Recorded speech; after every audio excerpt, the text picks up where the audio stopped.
오늘 제목은요. 오늘 설교 제목은 서론 종교개혁 5대 솔라입니다. 지난주에 광고한 것처럼 오늘부터 6주 동안 여러분들과 함께 종교개혁에 대해서 그리고 종교개혁 5대 솔라에 대해서 6주 동안 같이 나누려고 합니다. 그런데 종교개혁이 무엇인지 잘 모르죠. 저도 사실은 제가 신학을 공부하기 전까지는 종교개혁에 대해서 뭔지 정확하게 사실 잘 몰랐어요. 그리고 종교개혁도 잘 모르겠는데 종교개혁의 5대 솔라는 과연 무슨 말인가 라는 또 궁금증이 여러분들한테 생길 수가 있습니다. 그래서 처음부터 종교개혁은 어떻게 생겨났고 또는 어떤 배경을 가지고 있으며 과연 이것이 왜 우리에게 필요한지에 대해서 오늘부터 6주 동안 여러분들과 같이 특강처럼 같이 나누려고 하니까 여러분들께 조금만 더 집중을 하셔가지고 처음 듣는 내용이라도 혹시나 듣다가 궁금하시거나 모르신 사항이 있으시면은 언제든지 저한테 개인적으로 연락을 해주시면은 제가 답변을 해드리도록 하겠습니다. 여러분 혹시 지금 다니고 있는 교회 이름이 뭐죠? 사월교회죠. 조금 더 정확하게 이야기를 하면요. 대한예수교 장로회 사월교회입니다. 대한예수교 장로회 사월교회고요. 우리 교회는요. 신학적으로 어떤 신학을 따르고 있냐면요. 개혁주의 신학을 따르고 있습니다. 개혁주의 신학을 따르고 있는데 같은 기독교라고 할지라도 여러분 많은 교단들이 있죠. 대표적으로 오순절 그런 복음 저 순복음교회 혹시 아시나요 여러분? 여의도 순복음교회 이런 교단도 있고요. 그리고 우리랑 약간 세례를 주는 방법이 다른 침례회도 있습니다. 침례 그리고 성결교도 있고요. 아니면 대한예수교 장로회 안에서도 또 여러 가지 교파가 나뉩니다. 되게 많은 어떤 교단이 나눠져 있는데 우리 대한예수교 장로회 사월교회 이 합동측은요 바로 개혁주의를 따라가고 있습니다. 이 개혁주의가 바로 오늘로부터 500년 전에 일어난 종교개혁의 그 신앙을 기초로 하고 있습니다. 그럼 여러분 종교개혁은 왜 일어났을까라는 질문을 할 수 있어요. 종교개혁은 왜 일어났을까라는 질문을 할 수 있는데 혹시 여러분들 주일학교 다니시면서 아니면 이렇게 인터넷이나 다른 부분으로 종교개혁에 대해서 혹시 들어보신 적 있으신가요? 종교개혁? 혹시 종교개혁에 대해서 조금이라도 아시는 분은 혹시 혹시 아는 분 있나요? 아는 분 있으면은 종교개혁 그렇죠. 맞습니다. 은경이 얘기해줬는데 마르틴 루터라는 대표적인 종교개혁가가 있고요. 또 이런 종교개혁에 대해서 우리가 사실은 무엇인지도 잘 모르고 사실은 되게 생소할 겁니다. 근데 우리 교회는 종교개혁의 그 개혁주의를 따르고 있다고 해요. 당연히 우리가 알아야 되겠죠. 사월교회를 다니고 있고 우리가 그 개혁주의 신학을 따르고 있다고 한다면은 우리는 이 종교개혁을 몰라서는 안 되는 겁니다. 종교개혁은요 역사예요. 교회 역사인데 큰 사건이었습니다. 정말 수많은 사람들이 연루가 되었고요. 그리고 유럽 전체가 뒤흔들릴 만큼 엄청난 사건이었습니다. 단순한 문제가 아니었고요. 사람들이 죽고 사는 아주 심각한 문제가 바로 종교개혁이었습니다. 그래서 이 종교개혁 때문에 어떤 한 도시의 전체 인구가 학살당하는 그런 사건도 일어났었습니다. 엄청난 이런 사건이 있는데 당연히 이런 사건이 일어난 이후에는 그 배경과 그 원인이 있겠죠. 그래서 우리가 종교개혁이 왜 일어나야만 했는지 그리고 그 당시에 교회가 어땠길래 왜 이런 종교개혁이 일어났는지 여러분들과 같이 나눠보려고 합니다. 결론을 먼저 말씀드리면요.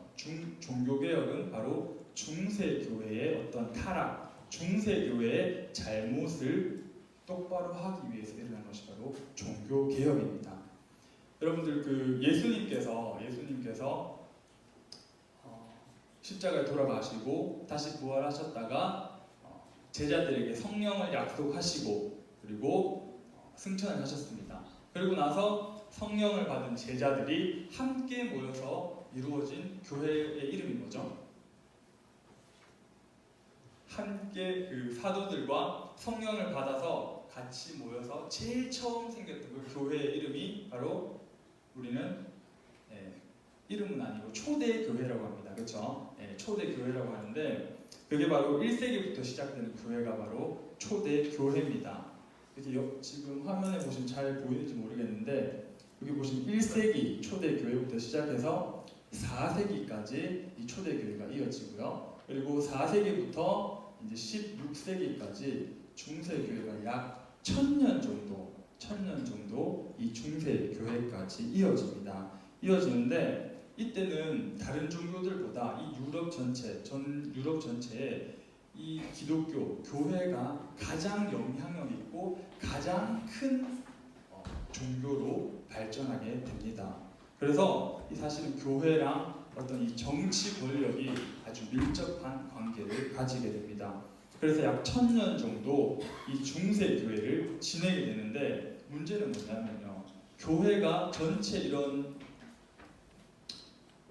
대표하는 영향력 있는 종교가 되는 건 좋은데 가면 갈수록 이 교회가 타락하기 시작합니다. 가면 갈수록 이 교회가 변질되고 처음에 있었던 그 초대교회에 있었던 바른 신앙과 바른 신약들이 다 무너지고 변질되고 타락되고 맙니다. 그래서 종교개혁이 이때 16세기에 종교개혁이 일어났는데 종교개혁이 일어나기 바로 전 이 중세 때는요 엄청난 타락과 정말 말도 안 되는 그런 신앙들로 하나님의 마음을 아프게 하죠. 그렇기 때문에 바로 종교개혁이 일어나는 겁니다. 이 중세교회가 타락했을 때 어떤 일이 있었냐면요. 면죄부, 혹시 면죄부 아세요? 돈을 내고 죄를 사해준다. 면죄부, 그리고 미신, 그리고 성직 매매라고 해서 제사제, 신부 이런 어떤 그런 사제 그런 어떤 직분들을 돈을 주고 삽니다.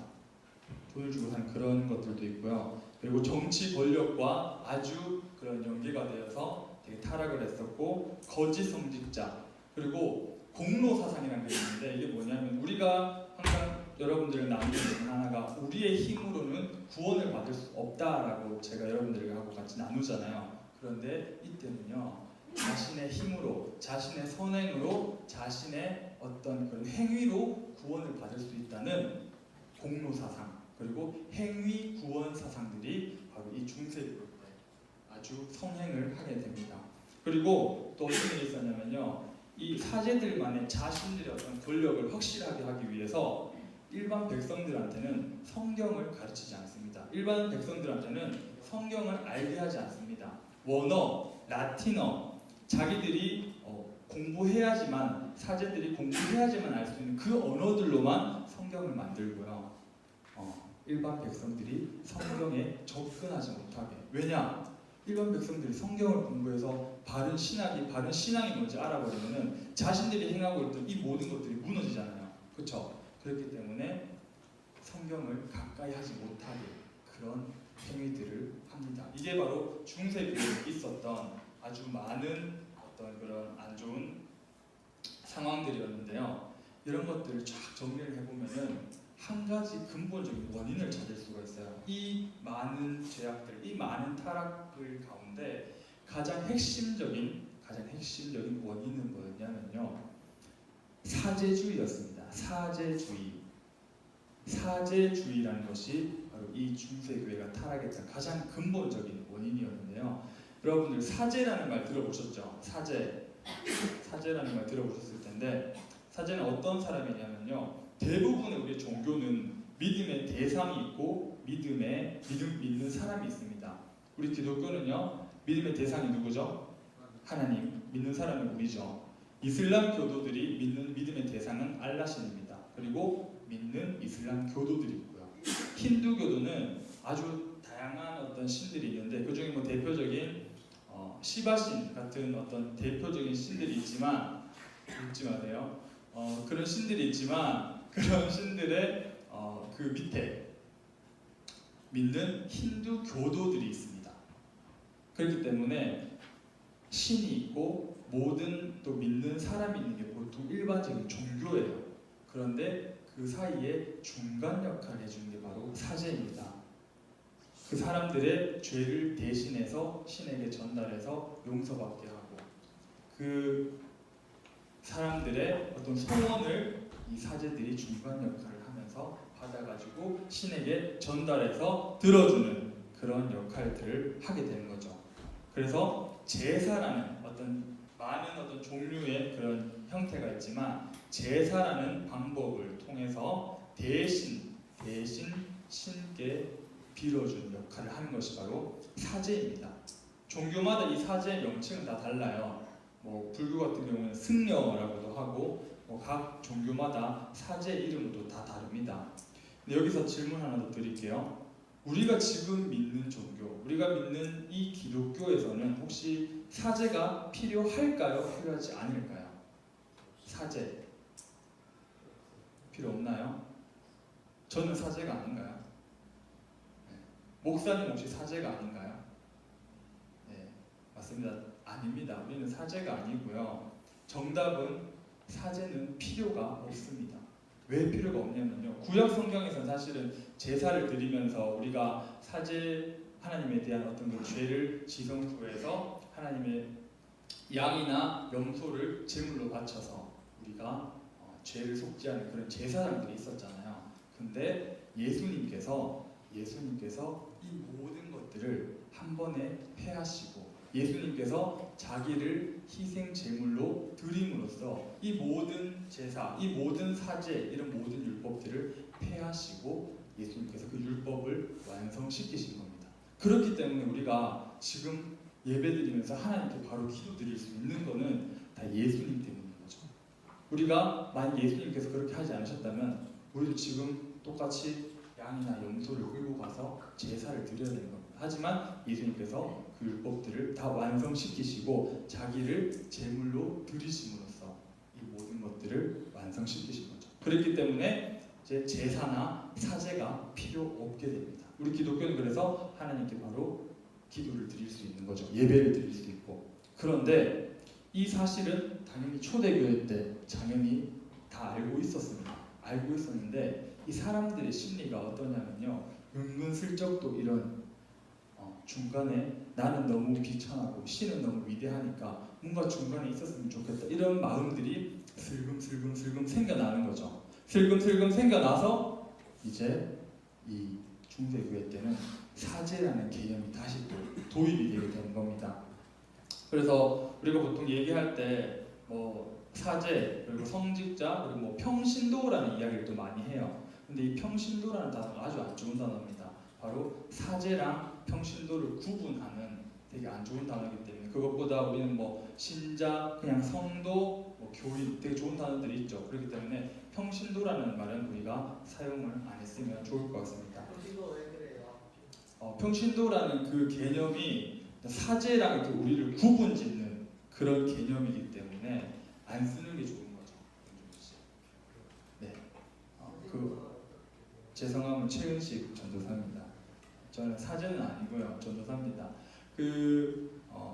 근데 왜 이 사제라는 개념이 문제가 되냐면요. 사제가 교회에 좀 있으면 안 되나요? 그게 사제가 왜 문제가 되냐고 여러분들도 질문하실 수가 있어요. 질문하실 수가 있는데 이 사제, 성직자들이 당연히 일반 신도보다 더 거룩한 사람이 되려고 더 거룩해지려고 그렇게 계속 노력을 하는 거죠. 그리고 그것을 의도해서 이 사제, 성직자들은 스스로 높아지려고 합니다. 그들의 역할이 강조되다 보니까 우리가 하나님께 바로 나아갈 수 있고 우리가 하나님께 바로 기도드릴 수 있다는 것을 다 자꾸 감추고 자기들을 통해서 사제들을 통해서만 하나님께 나아갈 수 있다는 것을 계속 강요하고 강조되게 되는 거죠. 이게 바로 이때 당시에 있었던 사제주의라는 겁니다. 그래서 이 사제주의가 중세교회가 타락하게 된 아주 큰 원인이 되는 거죠. 성당에 가면 여러분 고해성사라는 또 이런 그런 제도가 있었어요. 중세교회 때부터 시작된 건데 이것만 봐도 중간에 사제가 끼어들어서 하나님과의 사실 우리 나와의 어떤 그런 죄의 관계가 해결되고 하는 건데 중간에 신부가 끼어가지고 자기가 죄를 듣고 이걸 또 뭐 제일 많이 들었으면은 뭐 집에 가서 주기도문 10번 내어라, 사도신경 20번 써라, 뭐 이런 식으로 어떤 행위를 줌으로써 어떤 그 죄를 이 신부를 통해서 죄를 사함받는 약간 아주 안 좋은 그런 행위들조차 이런 천주교 중세교회에 이루어지게 되는 거죠. 예를 들어서 친구의 물건을 누가 훔쳤는데 그거를 신부님께 고해성사하면은 그 물건 돌려주고 주기도문 10번 적어라 하면은 우리의 죄가 다 용서되는 것 마냥 신부를 통해서 어떤 이게 죄가 사해진다는 거죠. 이게 여러분 옳은 신앙이라고 믿어지시나요? 아니죠. 네, 우리는 하나님을 통해서만 그런 것들이 이루어질 수 있는 겁니다. 그렇기 때문에 이 사지주의가 아주 문제가 되었다는 거죠. 그러면서 또 더 여기서 끝나는 것이 아니라 사제들이 교회에 계속 많아지면서 사제들끼리도 여러분 이렇게 위계 질서가 생깁니다. 사제 위에 주교 위에 대주교 위에 교황까지 이 사제들 사이에서도 막 위계 질서가 막 생기게 됩니다. 생기게 되다 보니까 결국에 가장 위에 로마 가톨릭 교회 가장 위에 있는 교황이 생기게 됩니다. 지금도 아직 로마 가톨릭 교회 천주교는 교황을 가장 높은 대주교로 여기고 있죠. 가장 높은 신분이고 가장 큰 권한을 가지고 있기 때문에 결국에는 이런 것들 때문에 아주 위험한 논리가 또 발생됩니다. 천주교에서 아직도 그렇게 믿고 있어요. 뭐냐면요, 교황은 무오하다, 교황무오설. 교황은 절대 틀린 얘기를 할 수 없고, 교황은 절대 틀릴 수 없고, 그 교황은 항상 옳다. 교황도 인간인데 항상 옳다라는 그런 교황무오설, 말도 안 되는 논리를 펼치게 되는 거죠. 근데 우리가 지금 생각하면 사실은 우리가 지금 기독교를 많이 배우면서 지금 생각하면은 사실은 말도 안 되는 논리인데 이 당시에 이 중세교회 그리고 로마 가톨릭 교회에서는 이것을 믿고 있다는 거죠. 교황은 무오하다, 인간인데 교황은 오류가 없다, 이런 어떤 교리들이 아직도 존재를 하게 됩니다. 이거 말고도요, 말이 되게끔 수많은 가짜 신학을 계속 만들어냅니다. 자신들의 행동을 합리화하고 자신의 행동들을 정당화하기 위해서 말도 안 되는, 성경이 나오지 않는 많은 신학들을 끌고 와서 이 중세교회 때는 자기들 입맛에 맞추어서 성경을 해석하고 자기들 입맛에 맞추어서 신자들을 가르치게 되는 거죠. 아까 말씀드린 것처럼 이 사제주의와 교황제도가 계속 발전하다 보니까 성경을 읽고 사람들이 똑똑해지면 안 되잖아요. 그래서 성경을 쉬운 언어로, 일반 백성들이 언어로 쓰게 하는 것들 법으로 금지하게 됩니다. 그래서 원어나 라틴어 같은 어려운 단어, 읽지도 못하고 사용하지도 않는 그런 언어들로 이제 성경을 해서 자기들만 알고 일반 백성들을 못 읽게 하는 거죠. 그래서 중세교회 때 여러분 보면은 그 중세교회가 보면은 중세 때 성화들이 아주 발달합니다. 그림, 성화 같은 것들이 아주 발달을 하고요. 그리고 중세교회 보면은 그 겉에 보면은 유리가 그 색깔 있는 스테인 글라스로 되어 있잖아요. 그렇죠? 많이 그렇게 되어 있거든요. 근데 이런 성화들이 아주 유행하고 성행했던 이유 중에 하나가 성경을 가까이 하지 못하고 이 그림 같은 것들로 그 사람들의 종교심을 더욱더 불러일으키기 위해서 그 당시 중세교회 때 이런 성화나 스테인 글라스의 어떤 교회 벽에, 교회 유리에 그런 것들도 화려하게 만들었던 거죠. 이런 것들이 바로 우민화 정책이라 그래서 성경을 모르는 멍청한 백성 만들기 정책을 계속해서 진행을 하게 됩니다. 그렇게 따지면요, 그때 태어나지 않고 지금 우리가 지금 성경을 너무나 자유롭게 우리는 읽을 수 있잖아요. 성경을 너무나 자유롭게 가까이 할 수 있고 성경을 이렇게 가까이, 우리가 말씀을 가까이 할 수 있다는 게 얼마나 감사한 일인지 모릅니다. 얼마나 감사한 일인지 모릅니다. 하나님께 정말 감사해야 되는 일이에요. 성경을 읽고 싶을 때 읽을 수 있다는 것. 이런 축복을 여러분들께서 꼭 같이 누리시는 고등부가 되기를 바랍니다. 또한 중세교회는요, 하나님을 찾지도 않으면서 어떤 거룩한 삶을 많이 흉내냈어요. 많이 흉내내고 사람들이 성경을 안 보니까 어떤 말도 안 되는 신앙들이 생기는데 그 중에 하나가 뭐냐면 면죄부라는 게 생기게 돼요. 면죄부라는 것이 생기게 되는데 이 면죄부는 자신의 죄를 기도나 돈으로 면할 수 있다는 것을 이제 면죄부라는 것이 생기게 됩니다. 로마 가톨릭 교회는요, 우리 기독교는 천국과 지옥만 믿죠. 천국과 지옥만 믿는데 이 천주교에서는요, 천국과 지옥 사이에 연옥이라는 것이 존재합니다. 자, 여러분, 잠 보시는 분 잠깐만 깨시고요. 중요한 얘기합니다. 여러분 이거 꼭 알아야 돼요. 수능이 나올지는 모르겠지만 매우 중요한 얘기입니다. 천주교에서는 천국과 지옥이 아니라 천국과 지옥 사이에 연옥이라는 것이 존재한다고 합니다. 연옥. 이 연옥이 뭐냐면요, 사람들이 죽으면은 천국 가기 전에 약간 대기실처럼